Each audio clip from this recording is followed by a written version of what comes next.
Hello everyone, my name is Denise. I'm a Catholic counselor and today I'll be talking on the topic, are you ready for change?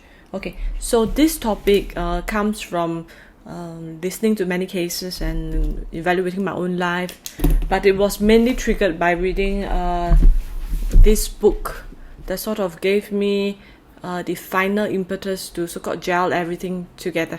Okay, so just a brief talk about this book. Is by a psychiatrist, a British psychiatrist called Theodore Dalrymple.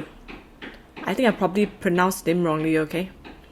Well, he's got some videos on YouTube, you can find him, and he speaks really well. I really enjoy listening to him. Live at the bottom. So he actually worked at this like an inner city in a hospital as a psychiatrist, and like near the so-called the underclass of the British society, and also beside a prison. So this book was published in the 1990s, and at that time he captured like certain trends that he observed in the psychiatric ward, all the self-harm, suicidality, all the crime, and the way the criminals thought. Okay, he also worked at the prison few days in a week, and then some days he will be at the hospital. So he's actually very familiar with things like antisocial personality disorder and all the other personality disorders, which is captured very well in this book. So today I'm just going to read a small part of it, just to begin this whole topic, which is, again, let me reiterate, the topic today is, are you ready for change? Okay, so let's talk about this. This comes from page 21 all the way to 23, okay? Attempted suicide, which is also known as parasuicide or deliberate self-harm, in a vain effort to find the perfect scientific terminology, is the most common cause of emergency admission to the hospital in England among women, and the second most common among men. There are more than 120,000 cases a year, and England boasts one of the highest rates of such behavior in the world. Okay, so I'm going to forward. It was never ever thus. Attempted suicide enjoyed, if that is quite the word, an explosive growth at the end of the 50s and at the beginning of the 60s. Until then, to attempt suicide had remained a crime in England, and it had also remained a comparatively rare event. Forward some more. Patterns are also discernible in the daily flux of a busy overdose ward. There is, for example, the pre-court appearance overdose, precisely timed to preclude the appearance of the defendant in the dock and calculated to evoke sympathy for him when he finally does appear. Forward a bit. And then there's the so-called pre-employment overdose. A surprising number of the unemployed who succeed at last in finding a job take an overdose on the evening before they start work. Their non-attendance the following morning gets them the sack before they even begun. And so they join the ranks of the unemployed once more. Yeah. And also, okay, later he also wrote, like, if they do get employed at that company, when they do go in, they will have special treatment because they are deemed as more fragile and at any time at risk of committing suicide again. So whatever they do, right, this pre-employment overdose tends to set them up to take the sick role and to reap the benefits of it. Okay, so I was, before that I was wondering what's going on. Why are some clients, including myself, like so hesitant to make change? Okay, so okay, I know it can be very bitchy, so I'm just going to share my own experience so that it doesn't go into the realm of bitchiness. All right, like my social skills are not very good. You can't really tell because I'm always just doing this monologue to the screen, right? But in terms of sustaining a job at a workplace, I'm really bad at that. I'm really bad at navigating politics. Fortunately for me, I'm quite good at what I do, which is to be a counsellor. And hence, I could form my own private practice and get gainfully employed, self-employed. But if ever there's a job opportunity that presents itself that makes me have to go back to work, let's say at a hospital or at a school as a counsellor, I'm going to face a lot of resistance because frankly I may not be so ready for that change right now. It's very scary to me. Okay, I might self-sabotage, but maybe not to the extent of taking a pre-employment overdose, but something to that effect. Or maybe when I go to work, when I finally, let's say, get myself to the hospital and work with the other counsellors, I will start to misinterpret all the signs, like they are excluding me, I'm being socially isolated, I'm being outcasted again. Something like that. So that is my weakness. Okay, so let's just jump right in. It's good to explore this whole topic with a modality, a counseling modality, to form some kind of a scaffold. So let's use motivational interviewing. So am I really strong in the stages of change? So, okay, there are many different charts that you can find on the internet, but I'm just going to use this 6-stage model.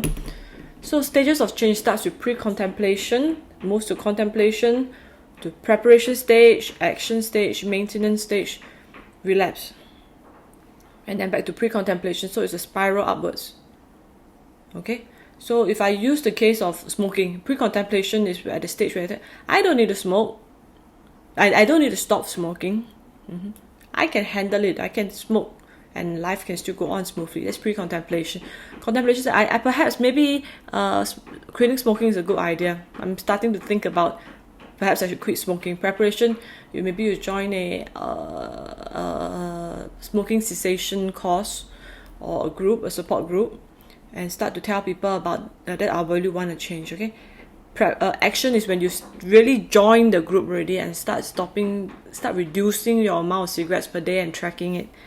Maintenance, you manage to maintain that for a long time. Relapse, okay, something bad happened. Maybe your mom is down with cancer and you're very stressed, and then you needed an outlet to cope. You start to smoke again, and then the whole cycle repeats again. Same pre-contemplation, contemplation, back, But every time you spiral upwards, you get stronger and more experience at dealing with that thing that you want to overcome. So that is quitting, right? Motivation interview in terms of quitting. But in terms of starting, it can also be used in terms of starting. For example, right now I'm self-employed, right? So I get to choose where I want to practice, which of the colleagues I want to hang out with, and I basically get a lot of autonomy. But let's say if I need to go back to work. So pre-contemplation is I probably can survive as a self-employed forever. I don't ever have to worry about getting a full-time job outside. Contemplation stage, maybe I should start considering. Maybe it's a good idea. It helps me to gain more experience. Preparation, start preparing my resume and applying for jobs, going for interview. Action, start doing the job in the hospital, for example. Maintenance, doing the job for months or weeks. Okay. Relapse, I argued with some colleagues, or the boss wasn't nice to me, I felt bullied or sidelined, and I quit the job. So now I go back to self-employment again, or unemployment again. And then same thing again, preparation, contemplation, and pre-contemplation, contemplation, preparation, action, maintenance, relapse. So spiraling. Okay, make sense? Okay, so as counselors, or as anybody for that matter, when we want to stop something that's a habit or start something, it doesn't happen very easily. You can't. Some people say that, okay, I'm just going to quit smoking tomorrow. I'm going to stop my alcohol intake absolutely to zero tomorrow. It's not so easy, because it depends on what how much trauma was involved when you develop that habit. Okay, let me give you an example. Let's say if I was very bullied in my last job and I felt very traumatized, or it revealed a side of me that I wasn't so pleased with. Maybe it showed that I'm a coward or a person with poor social skills or something like that. And I really cannot accept that part of myself. So I was in a way traumatized, like it rocked my world and changed my core beliefs about myself. Okay? So going back to a working situation, I might imagine that it will be exactly the same. There's something about trauma, it makes you feel that it will be exactly the same. Although maybe now, instead of going to hospital A, I'm going to hospital B. Or maybe instead of hospital B, I'm going to a school instead of a hospital. But I might feel that, it's going to be the same. It's going to be the same. And then I'm still the same, so I'm not going to be able to handle it very well again. And all this trauma is going to happen again. So that will give me a lot of resistance to want to jump right in. So a lot of it depends on the circumstances in which you left.